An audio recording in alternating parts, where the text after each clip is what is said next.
Once again, everybody, my name is Langston Clark. I'm the founder and organizer of Entrepreneurial Appetite, a series of events dedicated to building community, promoting intellectualism, and supporting Black businesses. And I'm excited today because we have a very special conversation with Tavonia Evans, who is doing some amazing things in the blockchain and crypto world. We'll talk a little bit more about what she's doing here in a moment. But as you all know, those of you who are returners, those of you who support the podcast, those of you who support the show, are also supporting what I view as an expanded mission to support Black businesses and thinking about institutions. And so my alma mater, North Carolina Agricultural and Technical State University, is my HBCU that I love dearly. And me and my homegirl and my homeboy all graduated there for undergrad and are at the point where we either have our PhDs or are getting our PhDs. And we decided to start an endowed scholarship in the College of Education called the From A&T to PhD Endowed Scholarship. And so 10% of whatever comes in through Entrepreneurial Appetite goes back into that endowment to support our HBCU and students there getting graduate degrees in the College of Education. Also want to make you aware that I have there you go, Tavonia, Aggie Pride. You know a little something about Aggie Pride. Okay. Also want to make you all aware of my other podcast, the African Americans in Sport Pod Class. Yes, it is not a podcast. It is a pod class because I'm a college professor, and with two of my homeboys from graduate school, we used to TA. We were teaching assistants for our advisor who taught a class at the University of Texas at Austin called African Americans in Sport.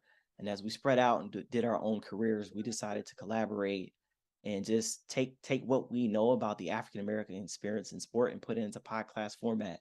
And so we give you all an expanded view into the lives of African Americans in sports. So we're not just talking to athletes, we're talking to people who are on the business side of sports, people who are researchers in sports, people who are mentors to athletes, coaches. And I really hope that for the upcoming season that we're going to be releasing here in a few weeks, that we're able to get this sister who actually owns a basketball team in Nigeria. And so hoping to give you all some outstanding content there with that. And so without further ado, I'm gonna stop sharing my screen and I'm gonna introduce to you all Miss Tavonia Evans, who is the author of, let me get my stuff together, Crypto for My People, the Black Community's Guide to Understanding the Real Power of Crypto. She's also the founder of Guapcoin, the first publicly launched decentralized cryptocurrency that addresses the economic and financial concerns of the global African diaspora community. And so, Tavonia, thank you for being here. Thank you for stepping in. As I was telling Tavonia before we got started, we were going to have, and some of y'all may have seen this, we were going to have a brother by the name of Izzo Wayne join us and talk about the intersection of cryptocurrency, blockchain technology, and information technology, but his company decided that they're going to do their launch in March, and so he didn't want to do anything ahead of time. And so Tavonia was gracious enough to step in and be with us today. And those of you who were with us before, you know that one of the two previous shows, our Clev Messador mentioned Tavonia as one of the people who are like at the forefront of doing big things for Black communities and blockchain and cryptocurrency. And so again, Tavonia, thank you for being here. And I would just ask that you begin by telling us a little bit about who you are. Tell us your story and how you got to be the person you are in blockchain technology and cryptocurrency. Well, my name is Tavonia Evans. I'm originally from New York, Brooklyn, and Long Island. I always have to throw in Long Island. I am a technologist. I'm an engineer, software engineer, designer, artist, pretty much everything to do with computers. I've been in technology for about 25 years now. And I also I did a stint at North Carolina A&T. Okay. I didn't finish there. I finished down here, but I did go. That's why I said Aggie Pride. Where is down here? Where are you at now? I'm in Georgia. Okay. I've been in Georgia for over 20 years now. Yeah. So I've been an entrepreneur for quite a while, had a web development company. I worked in enterprise and government for years and as an engineer and then everything from A to Z. data, that type of thing. It was back in 2014 that I launched my first startup, which was a company called Safe to Meet. And I built a platform where you could verify someone is safe in less than 5 minutes. Wow. And we got a lot of, we got some media attention and stuff like that. But when we went to go get money, that's when I found out that we don't get money. Yeah. I was a little naive, in terms of, I figure, hey, we got this tech, we should be able to get funding, we should be able to scale, and found out that that wasn't the truth. Yeah. I've been an activist most of my life as well. I come from a family of activists. I am also on social media a lot, because I'm also a well-known astrologer on social media as well. I go by another name. That's why people don't, cross the two, but the two personalities. But it's my audience that I built as an astrologer, as a coach, as a life coach, I guess you could say, that these are the people that I eventually brought over, and supported me in Guapcoin, coming over to Guapcoin. Yeah. After 2014, when I started Safe to Meet, I brought the concept of blockchain to my team, to my board, and my board was mainly older people, and they just couldn't understand and fathom how this, could fit in. So I eventually left my own company, and I founded Guapcoin. I founded a cryptocurrency. I said, so if we can't get money, why don't we create money? Right. That's when I realized, I was introduced to Bitcoin years ago, but the person that introduced me to it introduced me from a technical aspect, not from a financial aspect. So I had no idea that it was a financial thing, just like most people that get involved in crypto earlier on. It wasn't until around 2015, 2016 that I saw people raising money for their projects. And I put two and two together. I was like, wait a minute, this is money, So that's when I said that it was a no-brainer to me. I said, we need to have our own money. I always had that thought, years ago when the Liberty Dollar, which was an alternative currency, was popular. I was looking into alternative currencies and things like that.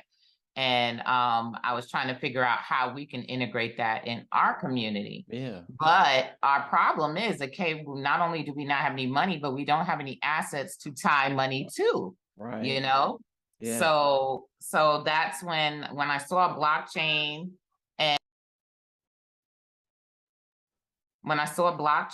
and realized that that it wasn't tied to anything, and then it was decentralized. That's when I saw the real power in it.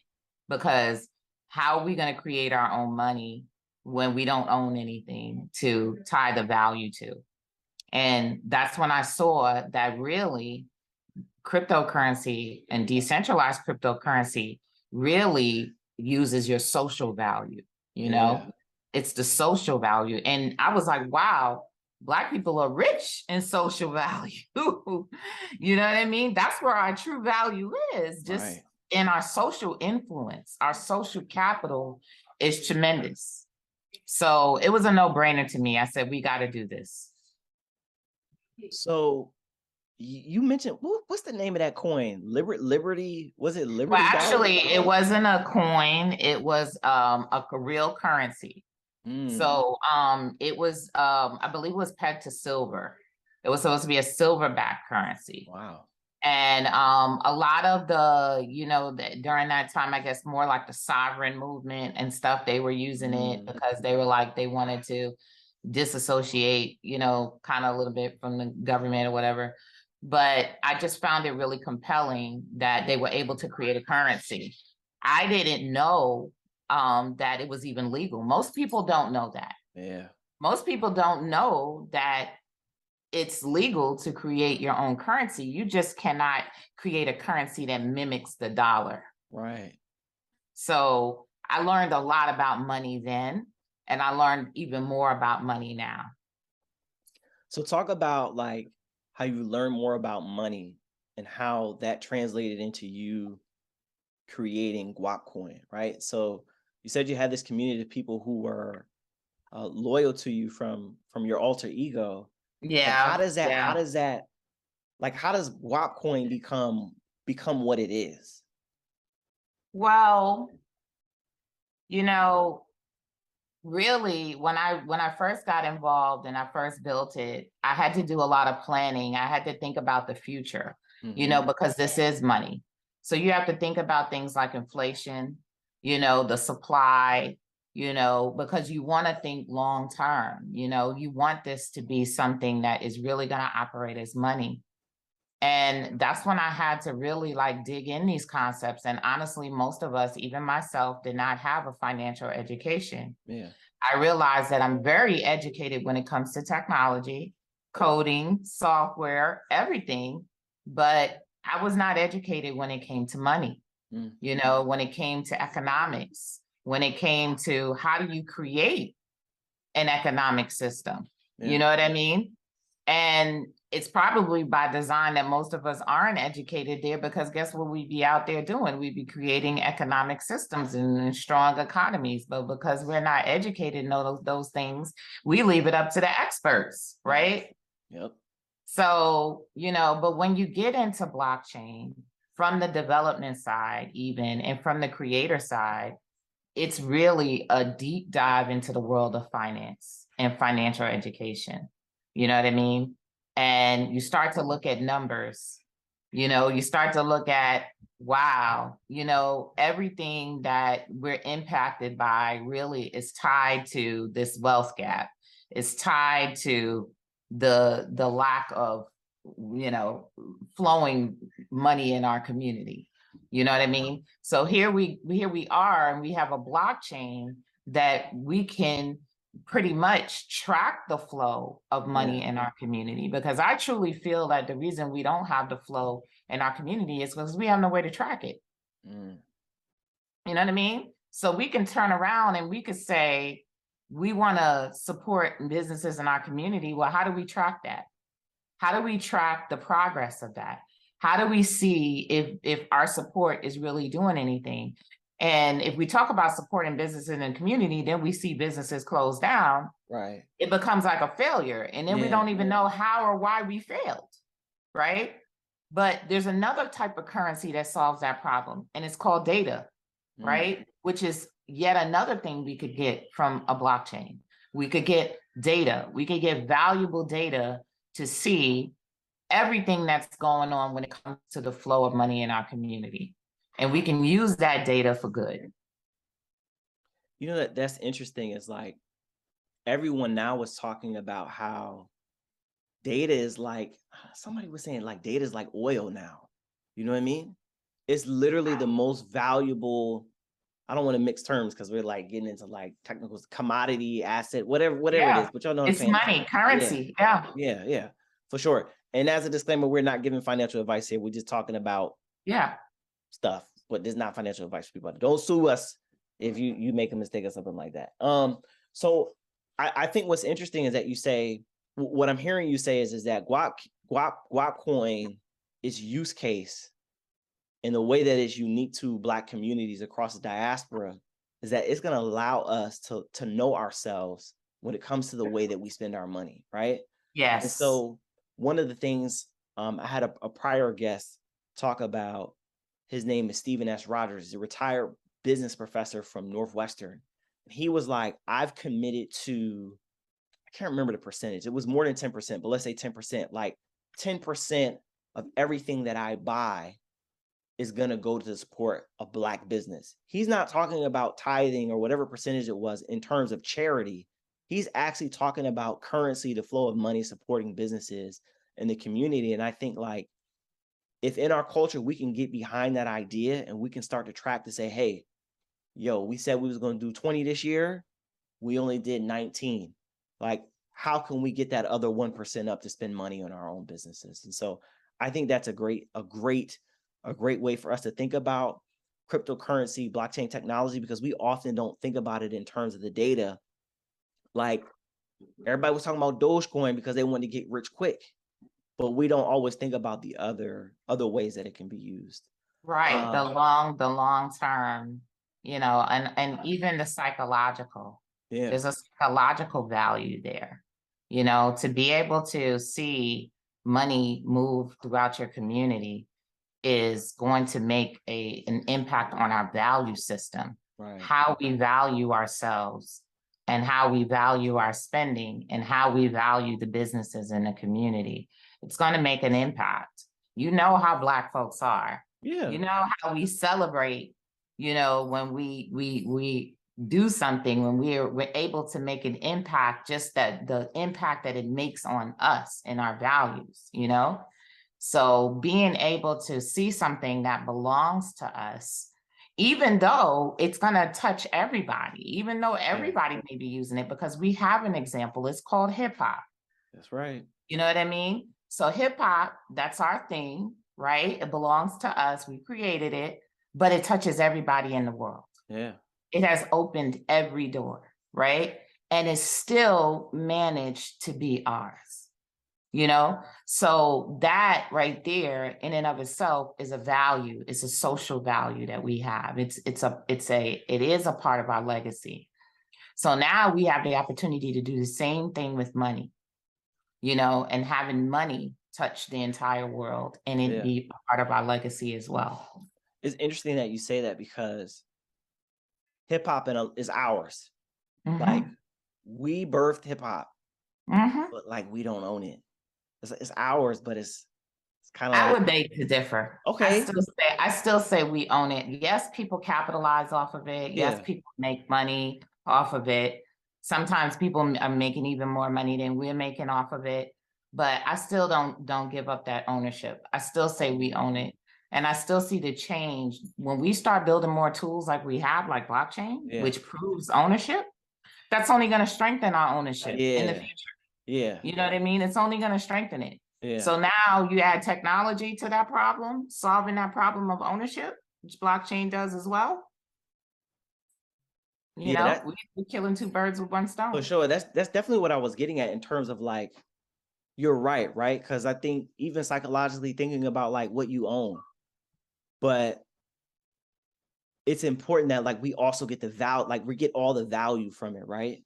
And so I think that was one of the beautiful things about the way that you explained like what blockchain technology can do for us.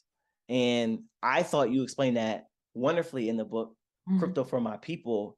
And I just want to say, like, for those of you who are joining us, those of you who are listening to the podcast as a recording, I was telling Tavonia, like, if I was going to teach a class about cryptocurrency, blockchain technology, and all the concepts associated with it, because there's a whole new language, there's a whole new economic language being created around this industry.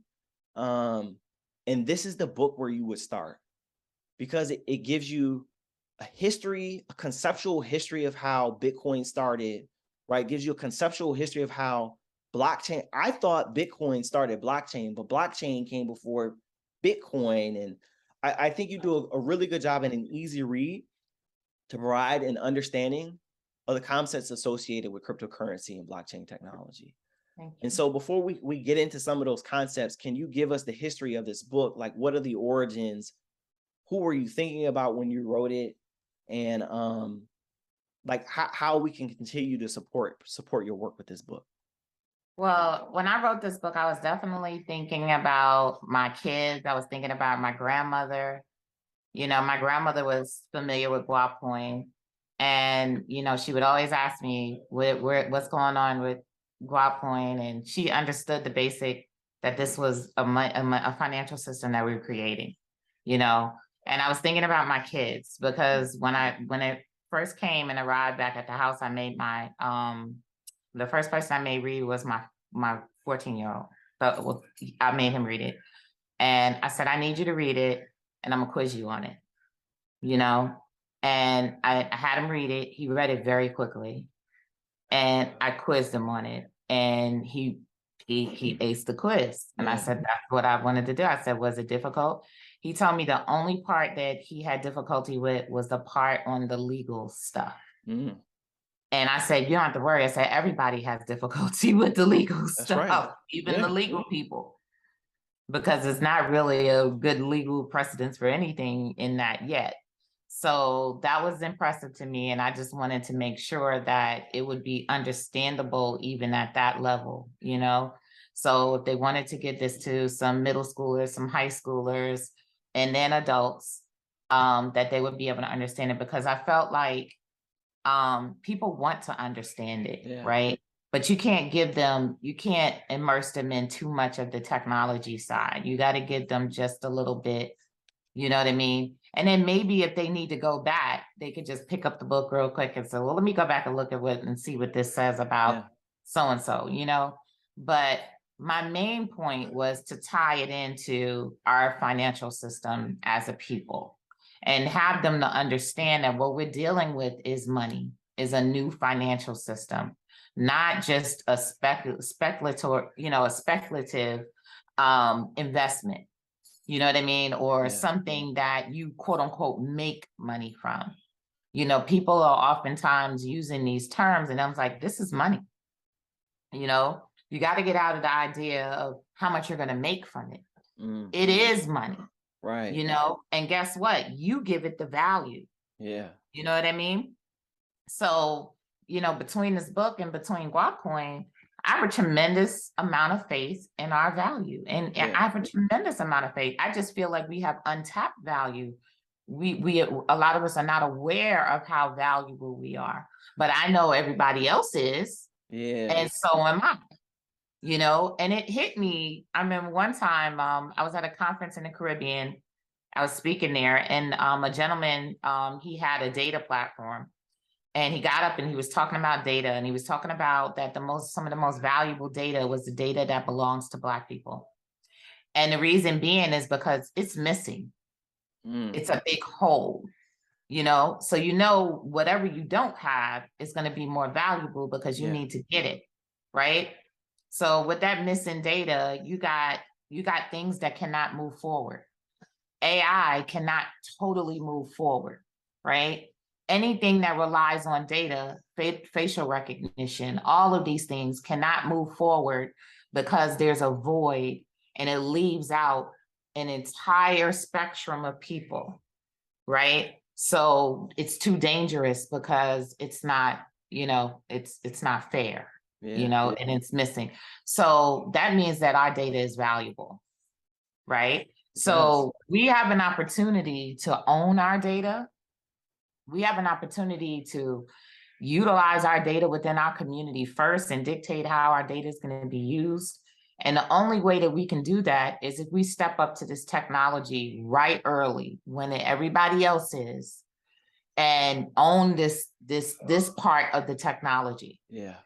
Because if we don't, we just become consumers and we don't own any of the technology. We have not created any of the technology, so we really don't even understand it. And we just become passive participants and basically the batteries for a new financial system. And I don't want us to be used like that and exploited like that anymore. You know, an interesting concept that I've had with every speaker in like this special series we're doing on blockchain and cryptocurrency. And like personally, like I think personally and spiritually, like I've been challenged about the way that I'm thinking about this. Because if I'm being honest, like my approach has been a little greedy. You know what I mean? But you, Clev, and Professor Evans, not one of you have talked about blockchain technology or cryptocurrencies, NFTs as a means to get rich quick, but have thought about this in a very broad, transformative way. And we can't be myopic in the way that we think about this, right? Like we have to be invested in the big picture, because what I think will happen is if we're only the consumers and we're trying to like get high and see Dogecoin spike up and then it crack, like we're gonna lose at the end of the day. But if we start doing things like you're doing, like we can win, you know? So that was one of the things that I also appreciated about the book, that it made me be humble and insightful about like my approach to thinking about cryptocurrency and blockchain technology. And so the next question is, and I think this is probably the most important one, is like, where can I get Guapcoin? Like, how do you become a participant in the Guapcoin ecosystem or community?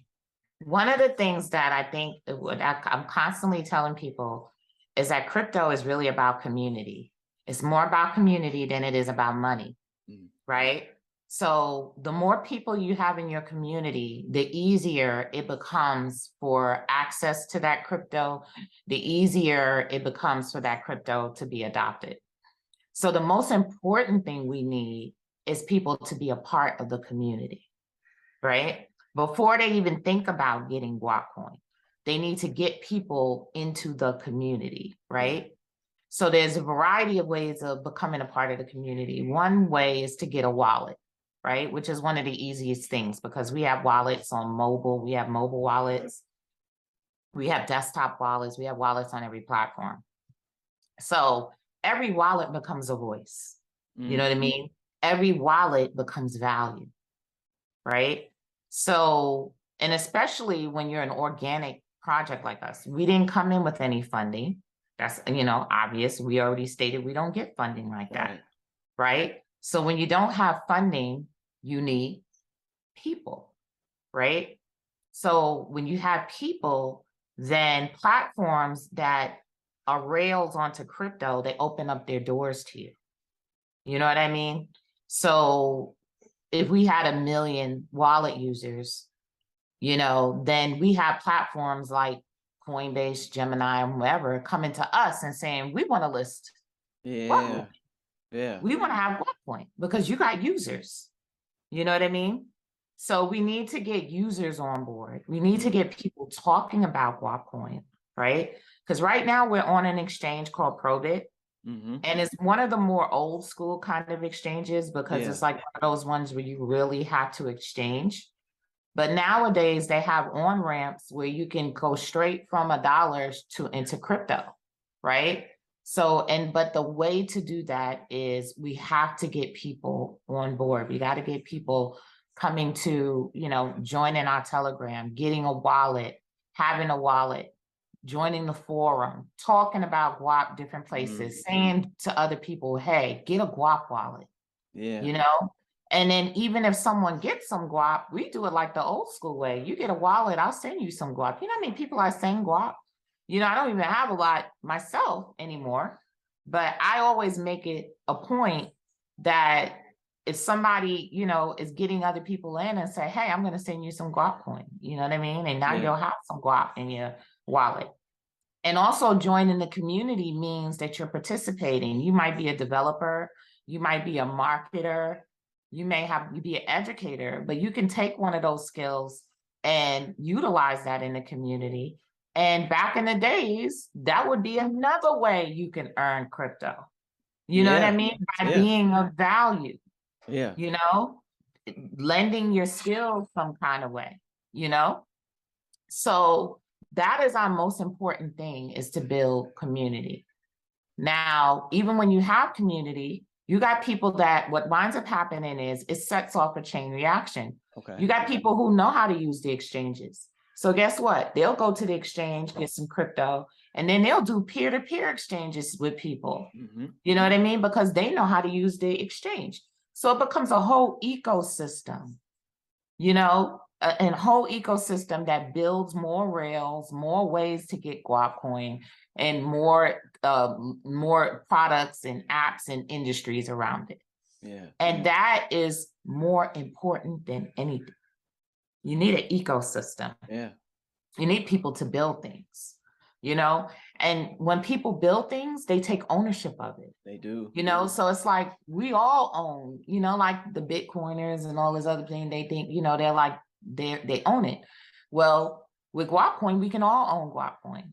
This is I want this to be our platform. You know what I mean? Because that's what decentralization is about. It's not mine. I'm the founder. I always state I am the founder. Now I'm a community member. I'm a servant even in certain ways. I serve the community. So I kick in and build stuff. And I don't know where it's going, but I build it because it needs to be built. Mm. And I want to make it as easy as possible for people to be able to consume and to use this. Can you describe, like, what's a wallet for people who don't know? Because they might be thinking like, my leather wallet? What?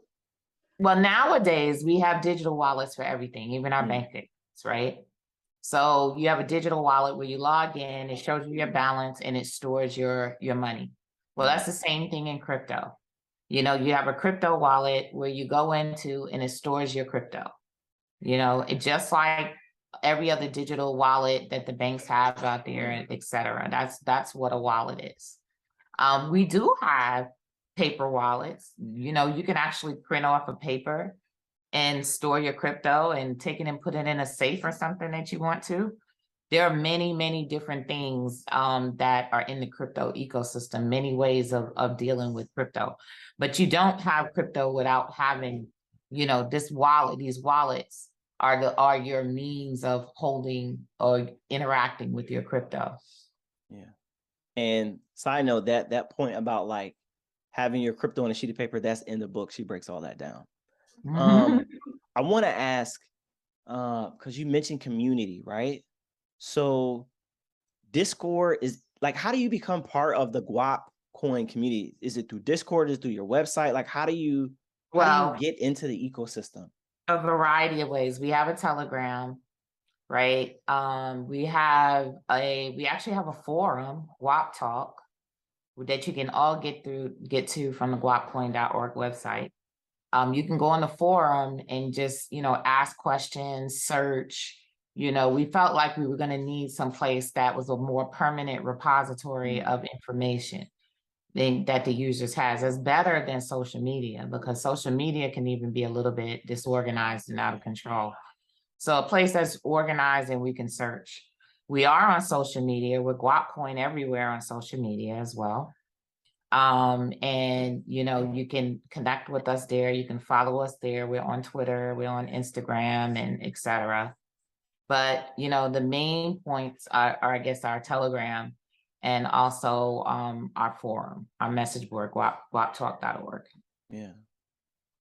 So as I'm reading the book and I'm learning about the power of community, you get to a point where you talk about how I don't want to minimize this. How I'm trying to find the right words, because I don't want to say it's not that difficult to start your own money. Let me say this, that it's possible, right? I think in my imagination, having a new money that I'm the founder of was impossible, right? And so I think the words I'm trying to say is that it's possible, not that it's easy, but that it's possible. And so, but before we got on, we talked about this ideas of like partnerships and mergers that I could see, like all these people starting their own coins. You know how we do sometimes. Sometimes somebody else is doing something and then we copy it.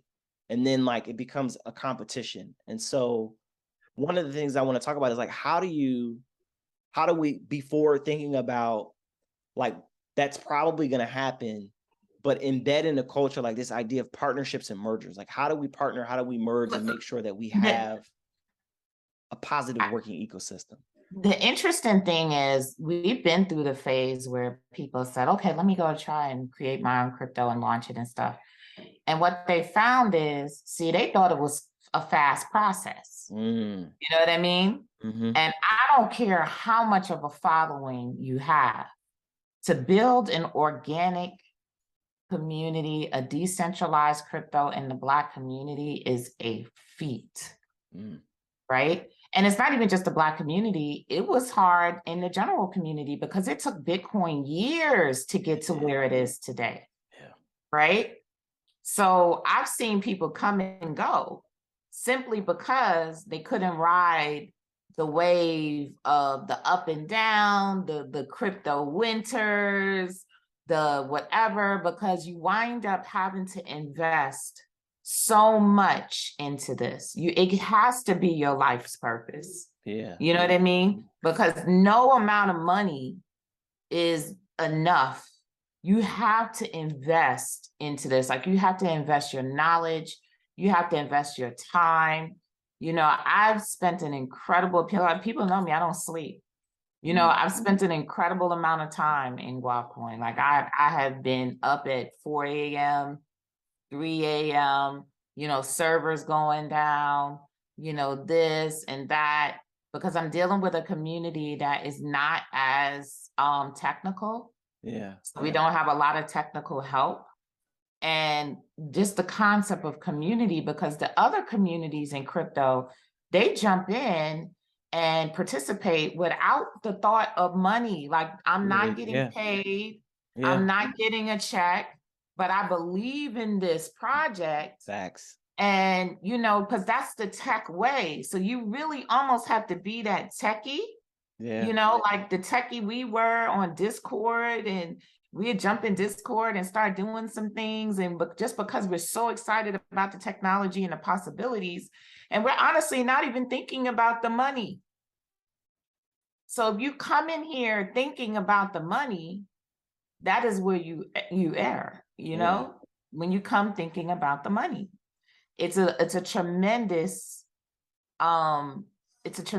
technology that feed, download everything. So people realized that, and a lot of people left. Yeah. They did. They tried to start their own project, and they're not here, So what I hear from that is like, it's better for us to just be on board with Guapcoin, because in some ways you've made it easy for us, right? Not that it's gonna be totally easy, but like the lifting of getting off the ground, staying up 3 o'clock in the morning, cultivating the community that you already have. Like that's the real work. And I'm gonna be honest with you, I'm not deep into crypto like you are, but I'm probably deeper than most. And I've been in rooms, like not Discord chat rooms or whatever, but like literally physical rooms where I've seen people talk about being invested in what a blockchain technology can do in terms of its use case, right? They believe in a use case. They believe in the freedom that comes with being decentralized. I don't have to go answer to that person anymore. This peer-to-peer, we don't have to go through a bank or some type of like middleman to just give you money for a product or a service. Like they deeply believe in that. And, again, in my mind, it goes back to our conversation about being greedy. The greedy people won't last. Because if it's just about the money, like it's not gonna work, and we'll wind up losing if you come into this with a greedy mentality, for sure. Yeah. One of the things in a book that you talked about that always hits me, no matter what book I'm reading, and I'm an academician, so like academics always talk about like what Black people have versus what white people have, and I'm wondering, in terms of the psychology and the way that we feel about ourselves, what would it mean for us to get beyond the comparison to white wealth? I think it's important because it is a marker of how much it's a marker of our oppression in some ways. But I think it would also be healthy for us to think about like, okay, so what if we got the 40 acres and a mule, being who we are and the things that we've created, like how far ahead we might even be, like beyond the gap might be the opposite way, but not because we did anything wrong to anybody. And so like, what's the shift in thinking you think needs to happen for us to really be confident in ourselves to, like you are, with Guapcoin and creating this new economic ecosystem that we can thrive in? Well, we spoke prior to this, and we mentioned, the owners, the people who are more benefiting from institutions that we have, like hip hop, right? And the only way we can even see that is to see the wealth gap. You know what I mean? Because if we weren't looking at the wealth gap, then we wouldn't be concerned with who's making more money off of hip hop, or who's making more money off of the things that we created. So that's why the wealth gap is so important, and knowledge of the wealth gap, because again, it's like having something, right? And you think that this thing is worth $10, but someone else is out there selling it for $100. You know what I mean? And then you come into the greater awareness of the value of something that you have, because you may have been throwing it away. It was only $10 and just throw it here. You know what I mean? And again, that's the type of thing that we tend to do in our community. So we're unaware of how poor it's keeping us doing that. We're unaware. We have this thing, we have this relationship with poverty, and even the richest of us have that same relationship with poverty. Facts. You know what I mean? Like when it hits us, it's just like, we go back and forth. We got feast or famine, even when we manage to get here, we're still teetering and maybe one check away from here. Yeah. You know what I mean?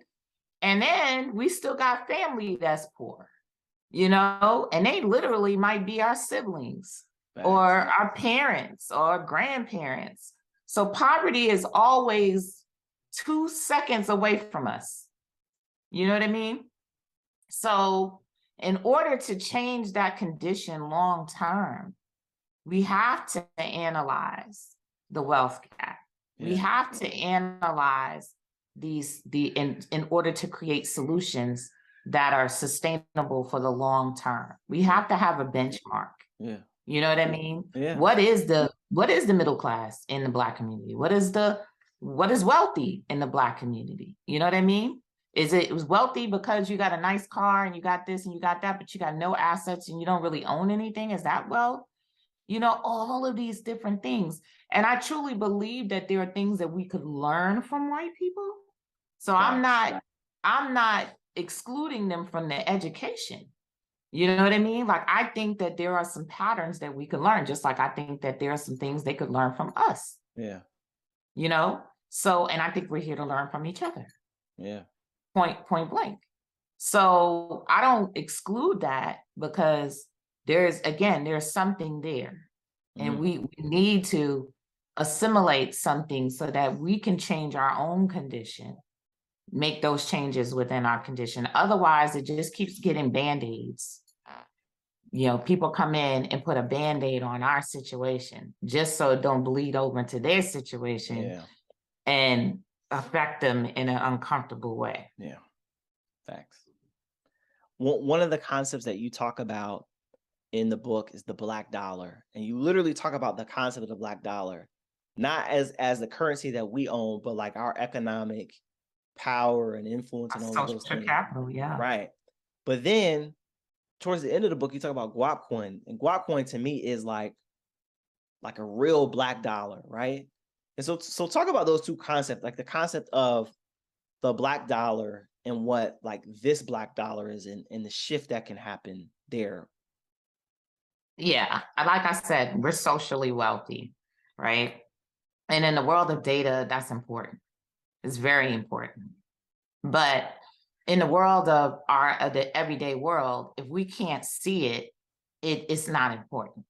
You know what I mean? If it doesn't have some type of definition or container, it's not important, right? So what Guapcoin can do is create a definition or container that we can see, and we can see everything transparently in a way that we're not used to even seeing things, because money is not transparent.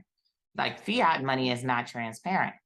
You know what I mean? We can't, there are guards and governors over fiat money, and we're stuck seeing what they want us to see about money, but it's not transparent to us. Yeah.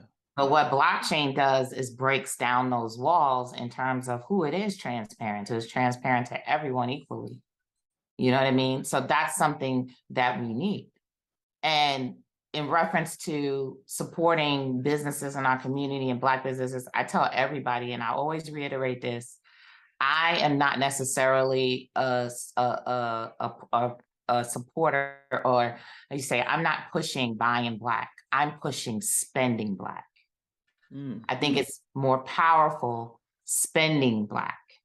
And what that means is that everyone can take our currency, but we come together as a unit with this currency. And that is the greater power, because we all know we gotta shop at Walmart. We have to shop here. We have to shop there. That's why the gentleman said, I'm going to take 10% and put it in Black businesses, because the other 90% is going to go to the things that I can't get from Black businesses. But we can own the other 90% too, Yeah. if we're spending into that with Okay. our own currency. Okay. You don't know this, but you taught me something, because I've been wrestling with this whole concept of spending power. Because have you ever seen the old video that, was it Ebony, or I think it was Ebony magazine produced, about like how to get Black people to spend in your businesses and all of that stuff? And that thing, man, I saw that thing and it pissed me off, yo. I watched that thing like a week ago. And I was like, doesn't that make us weak?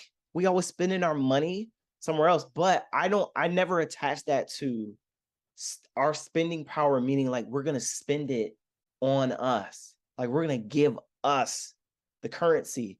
And so whereas I viewed it as weakness, the reason why they call it spending power is because it's just that. It's like it's the thing that gives power. Exactly, because you could turn around if something happened with Walmart. Let's say they fired a bunch of Black workers, and the Black workers was like, we were unfairly fired, right? Then you could pull your money back. Yeah. But guess what? When you have your own currency and your own data, everybody sees it. Yeah. So it's not just like we're gonna boycott. Yeah. No one knows who's sneaking in Walmart spending money, right? But Walmart is going to know its bottom line, because it's going to accept our currency. It's going to take whatever money is of value. That's right. Right? So if we were behind Guapcoin, Walmart would accept Guapcoin. Of course, they're going to accept Guapcoin. You know what I mean? Yeah. Because it's representing of our value and where we're bringing the value. So if we were going to spend Guapcoin and then we said, you know what, let's pull back from Walmart because they need to address this issue. The data is there that we were able to do that we were successfully able to do that. And the data is there for Walmart and their stakeholders when they're looking and they're saying our profits are down by 10%. And that correlates with Guapcoin. You know what I mean? Man. Like that is the power of the spending power. You understand? So we disrupt everything else. We don't just focus on, in the disruption of all of that, we can now feed our products, services, and everything else, because we're taking our other 90% and disrupting the world. Yeah. That was deep, yo. Listen, okay, I gotta ask this question about financial education. Because when I think about financial education, I think about like Dave Ramsey, Tiffany Aliche, Budgetnista, right? Budgetnista. And when I hear about those things, this is how you do your budget, stay out of debt. This is how we determine your wealth, your assets, and things like that. But I don't think anyone is giving us conceptual financial education, so that we have a deep theoretical conceptual understanding of what money is and how money works. And like, I'm a scholar, I'm in higher ed, so people think, oh, that's theoretical, but it matters, because that foundation is going to color your understanding of how everything else works. And I think if you don't understand concepts, it would have been harder for me to even believe that you made your own currency. One of the biggest things that I learned about money is that money does not like to be stagnant. Money, that's why it's called currency. You know, money likes to move, right? And it's when money moves that people get excited, right? Yeah. That's when everybody gets excited, because it's an energy. You know what I mean? So learning that about money, that money likes to move, and money looks for the points of least resistance, and money looks for this and looks for that. You start to look at money differently, right? Because now you're looking at money from the perspective of an investor, right? Not a shopper, not a spender. So a shopper is like, I'm gonna spend my money and now I have none, right? An investor is like, I'm gonna put some money out there and some money is gonna come to me from the back door. Right. It's coming here, but I'm putting money out there too. And I have to put money out there because if I don't, it won't come to me from here. Right. You understand? Yes. So you become more aware of how you're a part of a whole thread, the whole entire thread of currency. And that in and of itself gives you more value. Yeah. You know, you become more valuable to yourself. You are a part of this whole entire money game. You know, you're an integral part. You're playing the game. You're not letting the money game play you, and you don't feel played, and you don't Yeah. feel robbed, and you Yeah. don't feel any of that. You are part of it. So you know what? You breaking that down made something become concrete for me. I've heard like money is currency, it likes to move. The point of least resistance when you said that made me understand a little bit better the value of the blockchain technology and having currency like Guapcoin or Bitcoin, removing the middleman or the bank, because the bank slows the flow. But if you can create a system that makes the flow of the currency go easier, it's better for you. And so like Yes. all of these institutions and the intermediaries slow business down, and they take value from the currency. An interesting point too, when you're making with the bank, once you move those intermediaries, guess who becomes the more sensible point in terms of the distribution of money? You. Yeah. You become the banker, right? So now the responsibility, the sense, and everything falls on you to become better at your interaction with this money. You know what I mean? So Yeah. all of that falls on you. So it's no more, I'm going to rely. We erroneously rely on these systems that don't support us and do us well, right? We rely on them to the point that we get to the point we don't even want to log in and look at our bank accounts. Facts. Because we may log in and see that we now are negative so-and-so because we're relying on them to handle XYZ. You know, but when you have more of the responsibility and the power, again, it's empowering. You can do more on your side. You become more powerful. You become more valuable. And there's nothing that can stop you, like at that point. Yeah. Like this is all you. So now it's your responsibility to teach financial education to your kids, to teach them how to properly do this and do that and do that, because you're passing on a financial legacy, whereas they're going to be the in control of their finances as well. Yeah. Yeah. So I think this is like a great segue into my question about Black banks versus Black DeFi. And I think I want you to say what you said to me before we were recording, because I was like, should we not like, should we, because the whole thing is like, we need more Black banks. Should we just skip that and go to Black DeFi? You know what I mean? What are your thoughts on Black banks versus this new system of like the flow of currency that will happen with blockchain technology? This money is the type of thing, if you take and push these people out in the water, they're going to drown. You know what I mean? In this crypto world, you cannot, you have to take into account, we have a large population that is maybe 60, 70, 80 years old, and they still have to operate in this system, right? So you have to make it comfortable. You got to comfortably bring them into something that is so new and innovative as crypto and blockchain, which is why I founded a bank myself, because I thoroughly believe in banks, because I think that banks are going to transform. I don't think banks are going to go away no time soon. What they're going to do is they're going to transform. They're going to have other purposes. You may have banks that store people's private keys, people, that may store who's going to be the executor of your family if something happens to your crypto and your wallet. Do you trust your cousin Willie to be the executor of these funds to distribute it if something happens to you?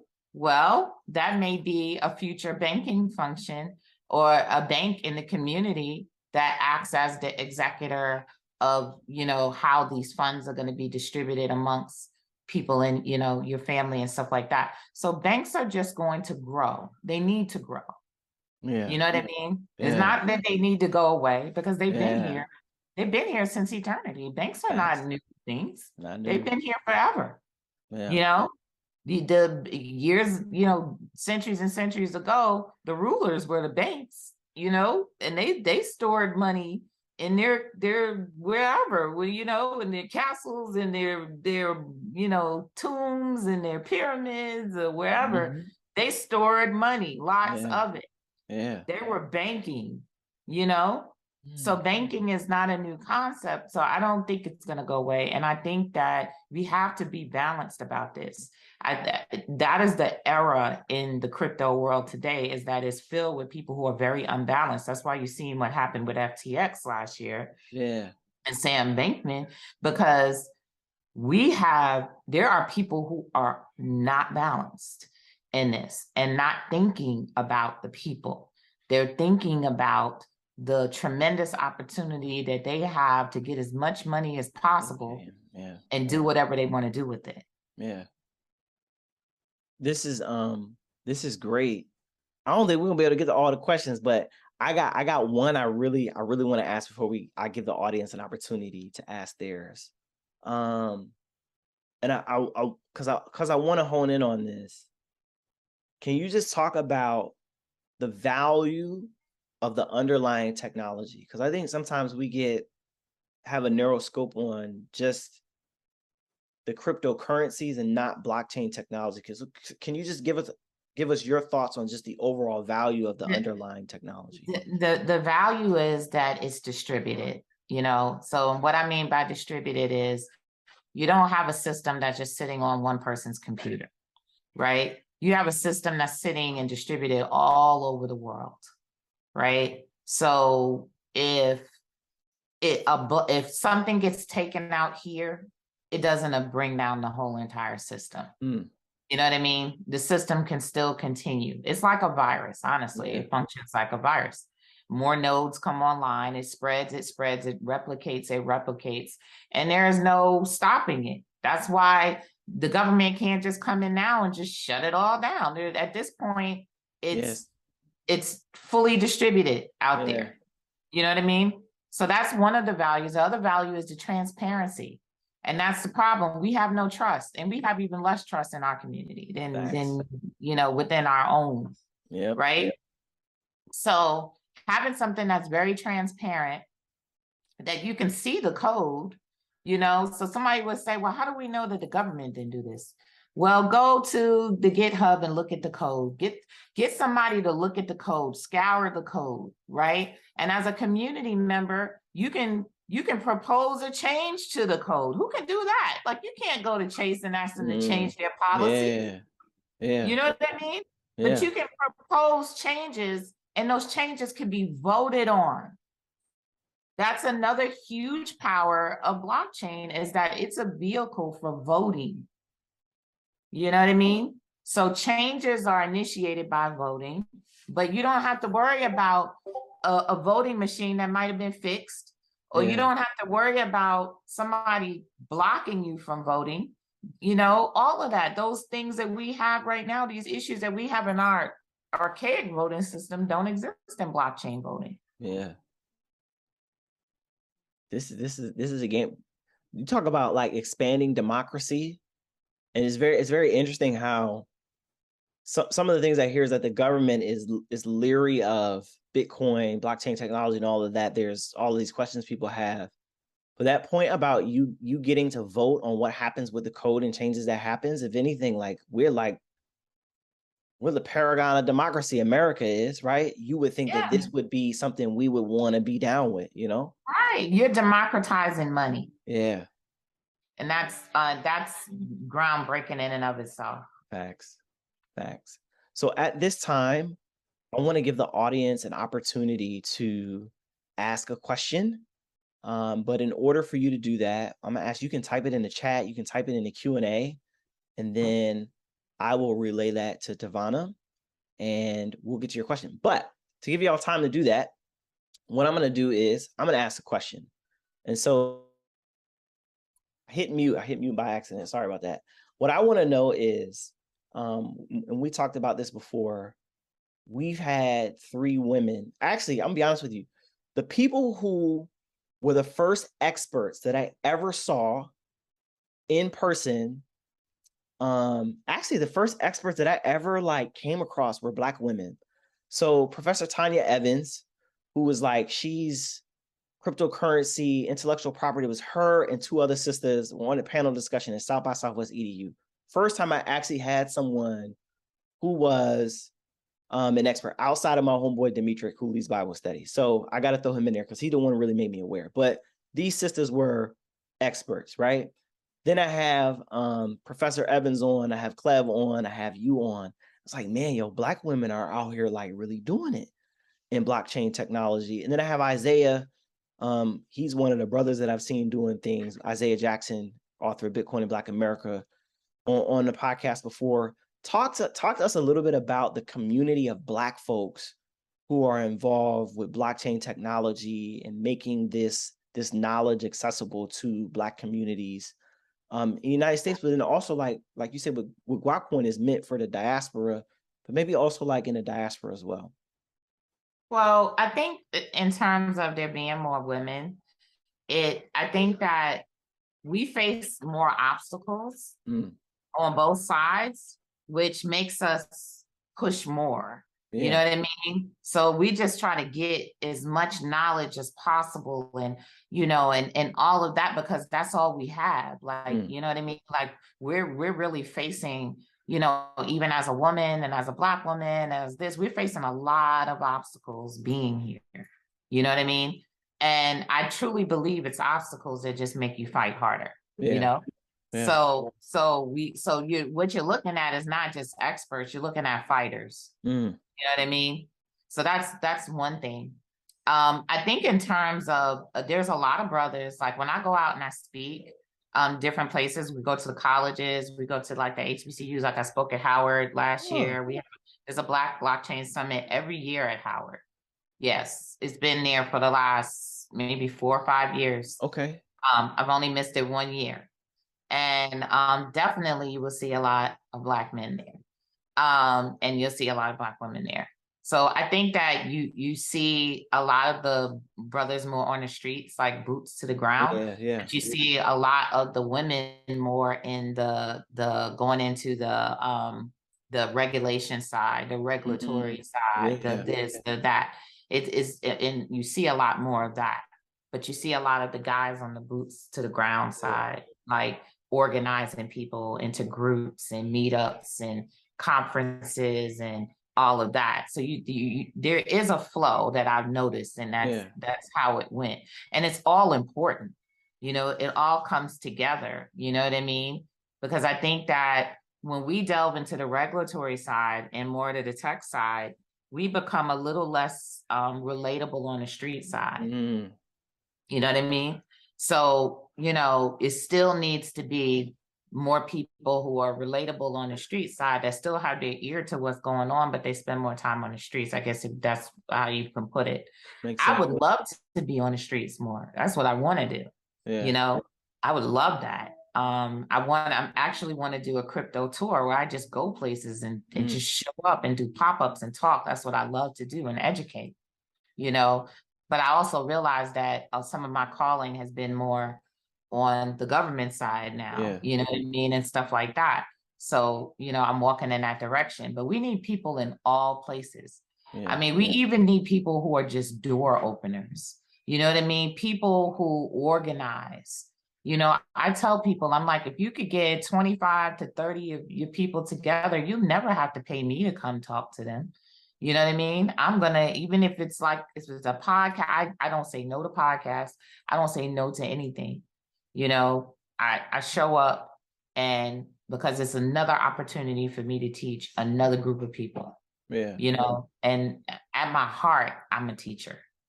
That's what I feel. At my heart, I'm a teacher. So I show up at anything. So even if you are just an organizer, even if you could just get people together, you know, to say, hey, come get this information about something that's going to change your life. You know how we do that with MLMs. We need to do this with crypto. You know what I mean? And come listen to this, because the thing is, you're going to have to be a part of this, whether you like it or not, because they're about to introduce all of this digital dollars, CBDC, all of that. You're going to have a digital wallet soon that's going to be issued by the government. Facts. You know what I mean? So wouldn't you rather know what your alternatives are? Wouldn't you rather know and be knowledgeable so that you can demand, like even reparations? We need to be able to demand to have alternatives, to have our own, because we never got the opportunity to fully participate in this from the ground floor as a community. So we should have the right to build a community-centered cryptocurrency like everybody else did, so that we could use it to solve our problems. Listen, you said, listen, oh, that's such a mic drop, but I gotta comment on something you said. Listen, I've been thinking about this for the longest. The reparations thing, I don't think we're really gonna get people who get reparations are organized and they already have their own money. In order for us to get reparations, we're gonna have to get our own money first and then use the power that we have to actually get it. You can't get it from the position of weakness. It doesn't work that way. Absolutely. And my focus has always been that this needs to be the foundation for reparations. Because not only do we need to get repayment, but we need to have an economic system in which we can invest that into and grow under our terms.